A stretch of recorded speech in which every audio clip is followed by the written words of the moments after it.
السلام علیکم ورحمۃ اللہ وبرکاتہ۔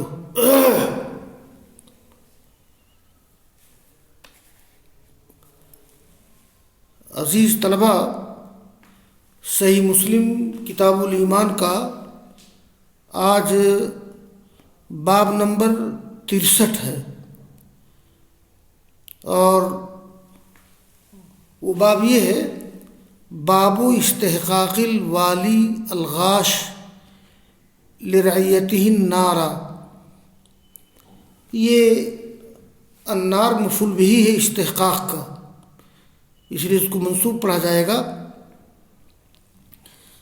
اور الغاش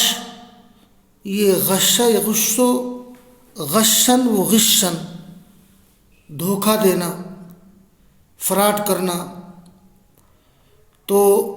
الوالی الغاش، وہ والی، وہ حاکم جو فراڈ کرے،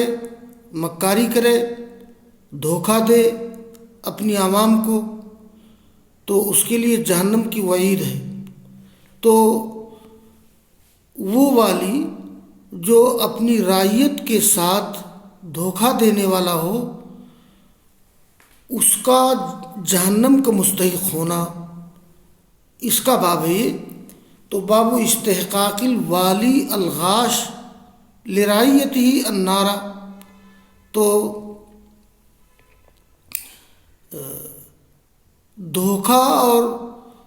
دھوکہ دینے والے حاکم، اپنی رعیت کو دھوکہ دینے والے حاکم کا مستحق ہونا جہنم کا، وہ جہنم کا مستحق ہے۔ یہ اس استحقاق کی کیا نوعیت ہے ابھی میں ذکر کروں گا۔ یہ دیکھیے، اس باب کی پہلی حدیث ہے، یہ حدثنا شیبان بن فروخ قال حدثنا ابو الاشہب عن الحسن قال عاد عبید اللہ بن زیاد معقل بن یسار المزنی فی مرضه الذی مات فیہ قال معقل انی محدثک حدیثا سمعته من رسول اللہ صلی اللہ علیہ وسلم لو علمت ان لی حیاتا ما حدثتک انی سمعت رسول اللہ صلی اللہ علیہ وسلم یقول ما من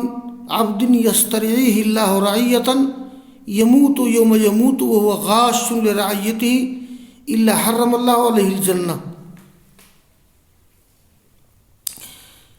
یہ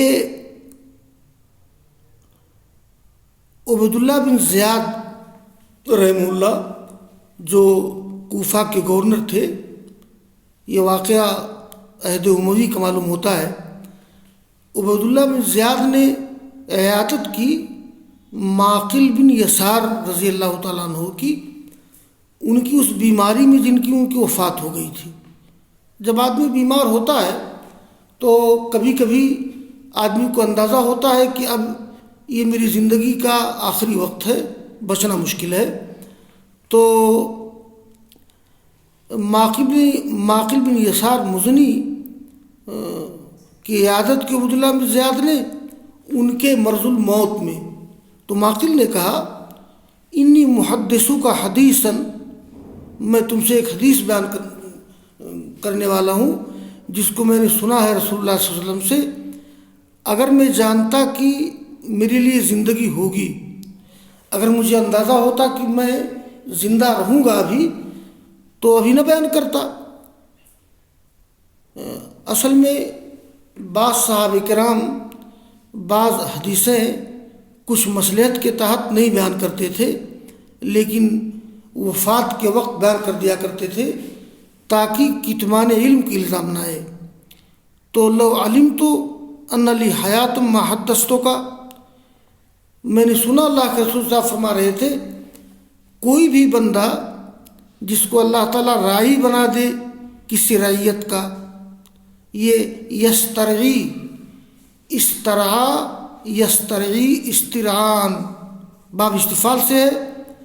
راعی بنا دینا، حاکم بنا دینا، اصل معنی ہوتا ہے چرواہا بنا دینا۔ تو کوئی بھی بندہ جس کو اللہ تعالیٰ حاکم اور والی بنا دے رعیت کا، یعنی عوام کا، یموت یوم یموت، اور وہ جس دن مرے اس حال میں کہ وہ اپنی رعیت کے ساتھ دھوکہ کرنے والا ہو، خیانت کرنے والا ہو، ان کا حق نہ ادا کرے، الا حرم اللہ علیہ الجنہ، مگر اللہ تعالیٰ اس کے اوپر جنت کو حرام قرار دے دے گا۔ اور امام مسلم رحمہ اللہ نے یہ معقل بن یسار رضی اللہ تعالیٰ عنہ کا یہ واقعہ کئی سند سے نقل کیا ہے۔ دیکھیے دوسری روایت دیکھیے، قال الامام مسلم رحمہ اللہ حدثنا یحییٰ بن یحییٰ قال اخبرنا یزید بن زرع عن یونس عن الحسن قال دخل عبد اللہ بن زیاد علی معقل بن یسار وهو وجع، یہ وجع بمعنی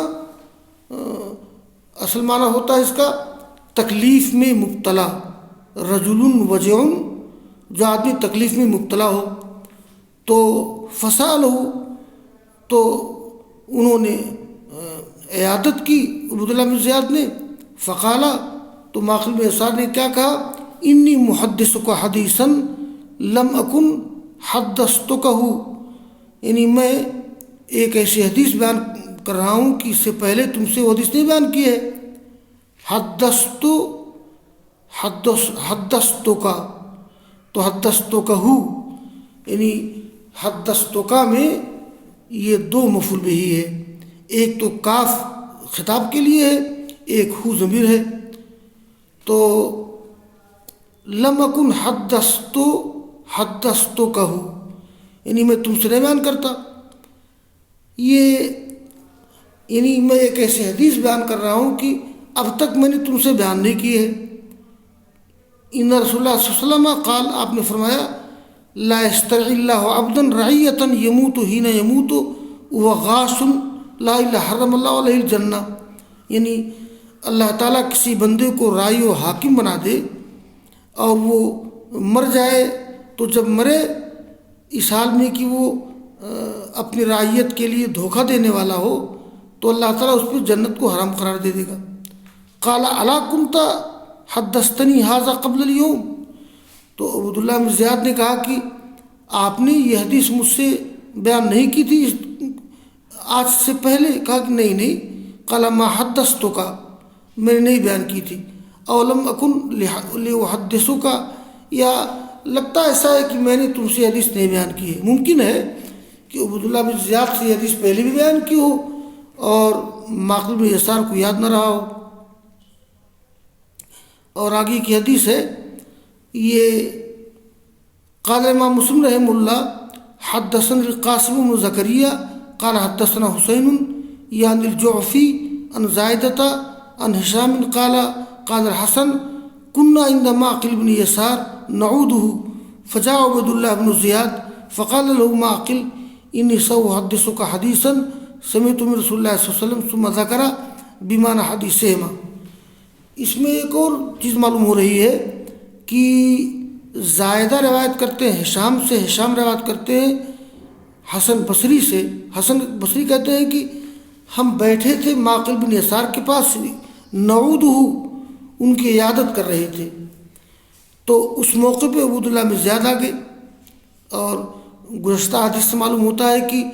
عبداللہ بن زیاد ان کی عیادت کرنے کے لیے آئے تھے۔ دونوں بات ہو سکتی ہے، کچھ لوگ پہلے سے موجود رہے ہوں اور عبداللہ بن زیاد بھی عیادت کرنے کے لیے آئے ہوں، تو آئے عبداللہ بن زیاد، تو ان سے معقل نے کہا انی سأحدثک حدیثا، وہی حدیث بیان کی انہوں نے۔ اور یہ اس باب کی آخری حدیث ہے کہ قال الامام مسلم رحمہ اللہ حدثنا ابو غسان المسمعی و محمد المثنى و اسحاق بن ابراہیم قال اسحاق اخبرنا وقال الاخران حدثنا معاذ بن ہشام قال حدثني ابي عن قتادہ عن ابي المليح ان عبد الله بن زياد عاد معقل بن يسار في مرضه فقال له معقل إني محدثك بحديث لولا أني في الموت لم أحدثك به سمعت رسول الله صلى الله عليه وسلم يقول ما من أمير يلي أمر المسلمين ثم لا يجهد لهم وينصح إلا لم يدخل معهم الجنة۔ یہ حدیث بھی اسی معنی و مفہوم کی ہے، الفاظ تھوڑے بدلے ہوئے ہیں۔ یہ میں ایک بات ذکر کر چکا ہوں کہ امام مسلم رحمہ اللہ اخبرنا اور حدثنا میں فرق کرتے ہیں، اور امام مسلم رحمہ اللہ کے یہاں بڑی دقت نظر ہے اور بڑی باریک بینی سے روایات ذکر کرتے ہیں۔ دیکھیے تو اس میں امام مسلم کے ایک استاذ ہیں ابو غسان مسمعی، اور 3 اساتذہ یہاں ہیں، ابو غسان مسمعی، محمد بن مثنی، اسحاق بن ابراہیم۔ تو امام مسلم کہتے ہیں کہ اسحاق نے کیا کہا؟ اخبرنا، اور ان دونوں نے کیا کہا؟ حدثنا۔ تو امام مسلم فرق کرتے ہیں کہ اگر شاگرد پڑھ رہا ہو، استاذ سنے تو شاگرد بیان کرے گا اخبرنا یا اخبرنی، اگر استاذ پڑھ رہا ہو اور شاگرد سنے تو شاگرد بیان کرے گا حدثنا یا حدثنی۔ یہ امام مسلم رحمہ اللہ، امام نسائی اور بعض متأخرین محدثین کی رائے ہے۔ امام بخاری کے ہاں حدثنا اخبرنا میں کوئی فرق نہیں ہے، لیکن امام مسلم فرق کرتے ہیں۔ بہرحال وقال الآخران حدثنا معاذ بن ہشام، یہ عبداللہ بن زیاد نے عیادت کی معقل بن یسار کی ان کی بیماری میں، تو ان سے معقل نے کہا انی محدثک بحدیث، میں تم سے ایک ایسی حدیث بیان کرنے والا ہوں، لولا انی فی الموت، اگر یہ بات نہ ہوتی کہ میں مرض الموت میں ہوں تو میں نہ بیان کرتا۔ میں نے سنا اللہ کے رسول صاحب فرما رہے تھے ما من امیر یلی، یہ ولیہ یلی ولایتن، باب حسبہ سے آتا ہے، ولیہ یلی ولایتن ولایتن، ولی الشیء وعلیہ، والی ہونا، حاکم ہونا۔ ایک لفظ اور آتا ہے، یہ ضربہ سے اگر آئے گا ولا یلی ولین، قریب ہونا، متصل ہونا۔ تو ما من امیر یلی، کوئی بھی امیر جو والی ہو مسلمانوں کے معاملے کا، پھر وہ کوشش نہ کرے ان کے لیے اور نہ ان کے لیے خیرخواہی کرے، اسی کو دوسری حدیث میں کہا گیا ہے کہ وہ دھوکہ دے ان کو، ان کے ساتھ خیانت کرے، پھر ان کے لیے کوشش نہ کرے، خیرخواہی نہ کرے، مگر وہ ان کے ساتھ جنت میں داخل نہیں ہوگا۔ یہ یہاں بھی اگر کوئی امیر یا حاکم اپنی رعیت کے ساتھ خیانت کرتا ہے، دھوکہ ان کو دیتا ہے، تو وہ جنت میں داخل نہیں ہوگا، جنت اللہ نے اس کے لیے حرام قرار دے دی ہے، وہ جہنم میں داخل ہوگا۔ یہاں بھی وہی دونوں تعویل کی جائے گی، اور یہ تعویل اس لیے کرنا پڑ رہی ہے کہ بہت سی احادیث سے معلوم ہوتا ہے کہ گناہ کبیرہ کے مرتکب کو اللہ تعالیٰ جنت میں داخل کرے گا، اور یہی اہل سنہ والجماعہ کا عقیدہ ہے۔ تو یہاں وہی تعویل کی جائے گی کہ اگر کوئی حاکم اور والی اپنی اس حرکت و عمل کو، اپنے اس کام کو حلال سمجھ کے کر رہا ہے تو کافر ہو جائے گا اور ہمیشہ ہمیشہ کے لیے جہنم میں جلے گا۔ اور دوسری تعویل یہ ہے کہ یہ اللہ تعالیٰ اس پہ جنت کو حرام قرار دے دے گا شروع میں پہلے، لیکن بعد میں اللہ تعالیٰ ان کو جنت میں داخل کرے گا، یا جیسا کہ اس روایت میں بات واضح ہو گئی لم يدخل معه الجنہ، وہ ان کے ساتھ جنت میں داخل نہیں ہوگا۔ تو یہاں وہی تعویلات کی جائے گی تاکہ تمام نصوص ایک دوسرے سے مل جائیں۔ ایک چیز اور اس بات سے معلوم ہوتی ہے کہ عہد بن امیہ میں صحابہ کرام والیوں کو ٹوکتے تھے۔ یہ عبداللہ بن زیاد چونکہ والی تھے، یہ گورنر تھے کوفہ کے، تو صحابہ کرام پرواہ نہیں کرتے تھے، اور صحابہ کرام اپنی زبان کھلی رکھتے تھے اپنے والیوں کو روکنے ٹوکنے کے لیے۔ ایسا نہیں تھا کہ عہد اموی میں لوگوں نے زبان پر تالا لگا لیا ہو اور لوگ نہ بولتے ہوں، ایسی بات نہیں ہے۔ ٹھیک ہے کچھ عبداللہ بن زیاد وغیرہ یا بعض لوگوں کا معاملہ کچھ تھا ایسا، لیکن اس کے باوجود یہ نہیں کہہ سکتے کہ ان لوگوں نے ایسا ماحول بنا دیا تھا کہ کوئی صحابی زبان نہیں کھولتا تھا۔ دیکھیے یہاں عبداللہ بن زیاد کو نصیحت کر رہے ہیں معقل بن یسار رضی اللہ تعالیٰ عنہ، اور اس طرح کی بڑی مثالیں ملتی ہیں۔ تو یہ باب ختم ہوا، تو وآخر دعوانا الحمدللہ رب العالمین۔